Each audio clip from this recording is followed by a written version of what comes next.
दोस्तों, Ranbir Singh confederation x paramilitary welfare association के general secretary बोल रहा हूँ। रात के 1:48। आज रात के नहीं, 1:48 यानी सुबह के। और काफ़ी रात आधी से ज़्यादा बीत चुकी। इसी पेशोवश में कि कल जो किसानों का जो आंदोलन है, जो भारत बंद का ऐलान किया है, जिसमें विभिन्न राजनीतिक पार्टियों ने और विभिन्न संगठनों ने जो किसानों का साथ आने का फैसला किया है भारत बंद में। मैं भी एक किसान मजदूर का बेटा हूँ। 37 साल हमने देश सेवा को भी राष्ट्र को दिए। उसके बाद फिर जवानों की आवाज़ बुलंद करने के, खासकर पैरामिलिट्री के जवानों की आवाज़ बुलंद करने के लिए हमने बीड़ा उठाया। सारी रात हो गई सोचते कि क्या किया जाए। जब किसान भाई, जो हमारे अन्नदाता, जो देश का पेट पालते हैं, आज उनकी बुरी हालत है। इतनी सर्दी में 80 साल के बुजुर्ग अपने घर बार को छोड़ के और पानी की बौछारें और डंडे और क्या क्या कितने हर्डल्स पार करके वो बॉर्डर पे पड़े हुए हैं। मैं उनकी जाबाजी को सैल्यूट करता हूँ। और ये जो एमएसपी है, ये किसानों की नहीं, जो मिनिमम प्राइस सपोर्ट है, वो मिनिमम सपोर्ट प्राइस जो किसानों की एमएसपी है, वो एमएसपी का धोखा हमारे साथ पैरामिलिट्री के जवानों के साथ भी हुआ। जवान किसान के ही तो बेटे हैं, मजदूर के बेटे हैं।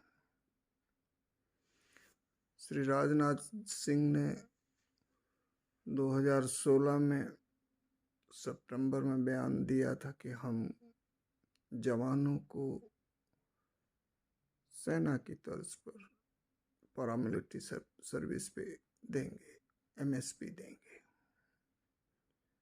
फिर गृह राज्य मंत्री उस टाइम के किरण रिजिजू जी ने भी शांति कमीशन से पहले कहा कि हम देंगे, अर्धसैनिक बलों को भी एमएसपी देंगे। उसके बाद एक और बयान आया इसी सरकार का कि सेना की तर्ज पर अर्धसैनिक बलों को सुविधाएं दी जाएंगी। ऐसा आज तक नहीं दिया, ना एमएसपी दी, ना सेना की तर्ज पे हमें 1 रैंक 1 पेंशन दी। ऊपर से हमारे जवानों की पेंशन और बंद कर दी। तो ये सरकार का हम इस मामले में पैरामिलिट्री के परिवार, 20 लाख पैरामिलिट्री के परिवार, जो देश की कुल आबादी का 5% घोर विरोध करते हैं। किसानों को पहले जवानों को ठगा, अब किसानों को ठग रहे। हाँ, शहादत पे वोट जरूर हमसे मांगे गए। हमारी शहादत जो हुई पुलवामा में, उसके बदले वोट खुद माननीय प्रधानमंत्री जी ने मांगे। और हमारी कई बार मंत्री स्तर पे बातचीत हो चुकी, प्रतिनिधिमंडल की, गृह मंत्री, इवन अमित शाह से भी 29 जुलाई को हुई। फिर राजनाथ जी से कई 5 बार मुलाकातें हुई। और नित्यानंद राय साहब जो गृह राज्य मंत्री हैं, उनसे भी अर्धसैनिक बलों के मसलों को लेकर कई बार मुलाकात हुई, लेकिन कोई नतीजा नहीं निकला। तो हम पैरामिलिट्री के जो परिवार हैं उसमें ज़्यादातर किसान और मजदूर के परिवार हैं।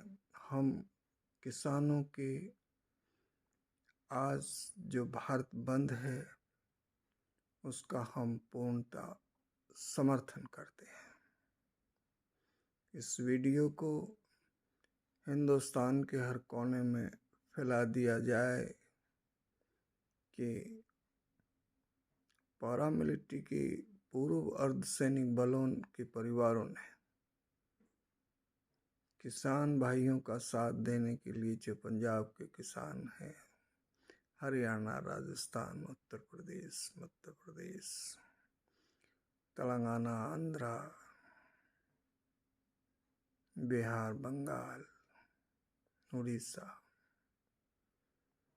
यानी कि ये अन्नदाता, ये पूरे देश की उसका सवाल है कि हम ये जो 3 काले बिल जो कोविड के बहाना बना के और चुपचाप बगैर पास हल्ला हो करके और वो पास कर दिए गए अध्यादेश के जरिए, हम इनका घोर विरोध करते हैं। और हमें तो पहले ही सरकार ने ठगा है पैरामिलिट्री के चौकीदारों को, वास्तविक चौकीदारों को। पैरामिलिट्री जिसमें BSF, CRP, ITBP, CISF, SSB, Assam rifles वगैरह आती हैं। तो हम किसानों के साथ, ये रणबीर सिंह की आवाज़ पूरे देश में इस वीडियो को, हमारे तो एसएससी जीडी उम्मीदवारों को भी देखो, 1 लाख से ऊपर एसएससी जीडी के उम्मीदवार हैं, उनको भी ठग लिया। बाकी के रिजल्ट निकाल दिए, उनके नहीं निकाले, जबकि खुद नित्यानंद राय जी बोलते हैं कि 1 लाख से ज़्यादा तो वैकेंसी, फिर क्यों नहीं जारी कर रहे। तो ये सब जो है लगता है मिले हुए हैं, किसान, जवान, अब ये युवा बेरोजगार। तो मैं एक मजदूर का बेटा जो किसानी पर निर्भर करता है, हम 20 लाख पैरामिलिट्री परिवार किसानों के, अन्नदाता के शांतिपूर्ण तरीके से बंद में हम समर्थन की घोषणा करते हैं, शांतिपूर्ण तरीके से, ताकि सरकार को यह आवाज़ जाए। और परसों कल फिर जो बातचीत का सिलसिला सरकार से शुरू हो, तो वो उसमें उम्मीद की काले कानून वापस लिए जाए। Thank you so much. जय जवान और जय किसान और जय एसएससी जीडी युवा उम्मीदवार। Thank you. वीडियो को ज़्यादा से ज़्यादा शेयर किया जाए ताकि ये पूरे देश में वीडियो पहुंच जाए। ये मेरी अर्ज है मेरे दोस्तों से, अर्धसैनिक बल के परिवारों से, कि इस वीडियो को इतना ज़्यादा शेयर किया जाए कि ये सुबह होने तक, सुबह यानी कि अभी 1:57 हुए हैं रात के, और मैं अभी इसको यूट्यूब पे डालूँगा। और हम चाहेंगे कि ये वीडियो जाए, क्योंकि अर्धसैनिक बल भी अपने आप को आधा अधूरा ठगा सा महसूस कर रहे हैं। जब हमारी जवानों की, सरहद के चौकीदारों की पेंशन ही नहीं है, तो हम इस सरकार से क्या उम्मीद कर सकते हैं। खुद 3-3, 4-4 पेंशन ले रहे हैं, 2.5 दिन के सांसद को पेंशन, और जिन्होंने देश की संसद को बचाया उनकी पेंशन बंद। आइए शांतिपूर्ण तरीके से भारत बंद में सहभागी बने और उनकी आवाज़ बने। हम आपके अर्धसैनिक बल के जो रिटायरीज परिवार हैं वो आपके साथ हैं, और जो सर्विंग हैं वो सरहद पे तैनात हैं। Thank you so much. Share कीजिए वीडियो को।